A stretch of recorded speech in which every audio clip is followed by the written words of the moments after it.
Salut champion, salut championne. Encore un petit message, toujours.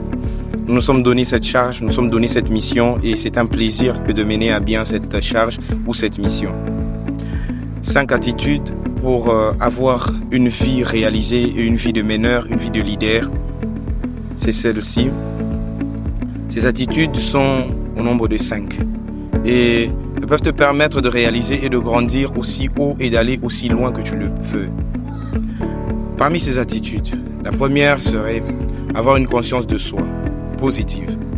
La conscience de soi, c'est cette attitude envers soi-même, de comprendre que nous ne venons pas sur terre hasardeusement.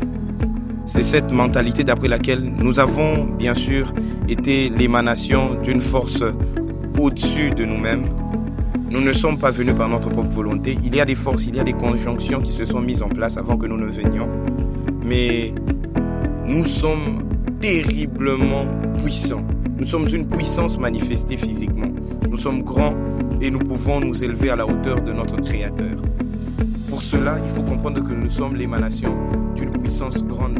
Déjà sur Terre, nous sommes les seuls êtres humains conscients de notre présence sur Terre. Le chien, il peut bien savoir que tu l'appelles, mais il ne sait pas qu'il le sait. Un bébé peut bien sentir qu'il a faim, mais il ne sait pas qu'il sait qu'il a faim.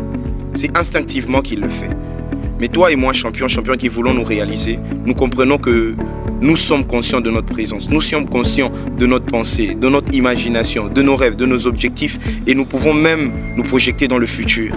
Cette caractéristique unique n'est réservée qu'à des êtres qui viennent et qui sont conscients de la puissance ou de la grandeur qui est leur créateur. La deuxième attitude, c'est avoir une estime de soi positive. Plusieurs êtres vivants, plusieurs êtres humains semblent se rabaisser, semblent vivre dans un cercle vicieux de rabais ou de rabaissement. Alors, déjà que tu as une conscience de soi positive, tu sais que tu es l'émanation d'une puissance grande, d'une puissance rare, d'une puissance que toutes les civilisations ont tenté d'appréhender. Tu es la manifestation d'une volonté magnifique. Tu es beau, tu es belle. Tu es grand, tu es grande. Il n'y a pas de limite. Le physique n'est qu'un leurre. Et comme le disait Albert Einstein, ce n'est que relatif. Les différences ne sont que relatives et les appréciations ne peuvent être que relatives. Déjà que tu es conscient de toi, tu es conscient de la puissance qui est derrière toi, puis tu te donnes alors une estime de toi positive dans laquelle tu ne te limites aucunement. Déjà que nous avons tendance à vivre dans une société où nous vivons le rabaissement en communauté. Très souvent, lorsque nous parlons et que nous commettons une petite ou une légère faute d'orthographe, l'alentour semble nous regarder et nous dénuder. Nous nous rendons compte que nous avons commis le péché immortel, le péché mortel, impardonnable. Et pourtant, une simple erreur ne peut pas te définir. Une simple faute ne peut pas dire qui tu es. Tu te donnes une identité en t'adossant, en t'alliant à la force grande qui est derrière ta création. Après avoir eu de l'estime de soi, il faut avoir maintenant une maîtrise de soi. La maîtrise de soi joue sur différents paliers. Il y a une maîtrise de soi pour son corps, une maîtrise de soi dans son esprit, une maîtrise de soi dans sa pensée. Et il y a des excès dans lesquels il ne faille pas tomber. Et il y a aussi des situations dans lesquelles il ne faille pas tomber. Nous les avons déjà relevées, nous pouvons y revenir. Les excès et peut-être aussi les abus. Ce sont des choses qu'il faut fuir pour le corps. Et pour l'esprit, il faut fuir tout ce qui salit un peu la pensée, tout ce qui est négatif, tout ce qui peut ressembler à la critique permanente des autres, tout ce qui peut ressembler au commérage, tout ce qui peut ressembler aux propos irrespectueux, tout ce qui peut ressembler au rabaissement de la confiance en soi de ceux qui nous entourent. Tout ce qui ressemble à ça, c'est quelque chose qui nous rabaisse aussi. Parce que nous avons tous connu cette sagesse qui dit que dès que tu pointes le doigt vers ton voisin, tu dois savoir que le reste des doigts de ta main sont retournés vers toi. Donc quand tu te fais du mal, par cette loi de cause à effet, d'action-réaction, d'effet boomerang, tout ce que tu commets ou tu fais envers les autres te reviendra et peut-être même multiplié. Pas peut-être, je crois que ça te revient multiplié.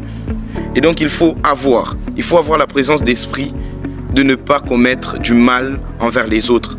Et c'est dans la maîtrise de soi qu'on se rend compte que l'on doit appréhender les choses dans la positive, que l'on doit toujours être positive, que l'on ne doit pas être dans la critique permanente. Voilà. Et après les 3 attitudes, il y a une 4e attitude, c'est celle d'avoir une image de soi positive. L'image de soi positive, c'est celle qui nous permet de passer outre les critiques, qui nous permet de passer outre les avis, qui nous permet de passer outre les haters, qui nous permet de passer outre les haines, les envies, les jalousies. Parce que je ne suis pas ce que vous pensez que je suis. Je ne suis pas et je ne peux pas me définir d'après ce que les autres pensent que je suis. Je me définis d'après la puissance créatrice qu'il y a en moi, qui s'est manifestée en moi et qui m'a donné l'opportunité de marquer ma présence en ce siècle présent. Déjà, dès que tu sais qui tu es, au fait, dès que tu sais qui tu es, dès que tu comprends la valeur que tu as, dès que tu comprends que tes poumons, ton cœur, tes reins, ton foie sont des organes qui peuvent valoir de l'or. Lorsqu'il faille les transposer ou les transplanter dans le corps d'un autre individu, ça s'achète. Jusqu'au point où le sang s'achète et se vend. Et c'est inestimable le nombre d'organes que tu as sur ton corps.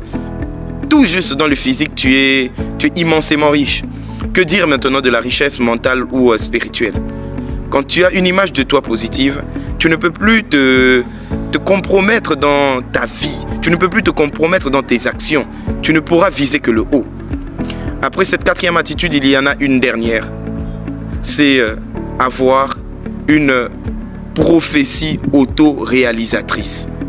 Cette prophétie auto-réalisatrice, c'est avoir une prémonition positive de soi. Quand je dis prémonition, c'est avoir l'habitude de s'imaginer et de se projeter dans le bon sens pour soi-même. C'est avoir l'aptitude de rêver et d'entreprendre grand pour soi-même. C'est avoir la possibilité de se relever de sa situation actuelle et de s'imaginer dans son futur comme étant accomplissant des choses dans lesquelles les autres nous jugeraient incapables. Et c'est carrément sur ces 5 grandes attitudes que tout leader, que tout homme de valeur, que tout celui qui voudrait façonner sa vie doit se situer.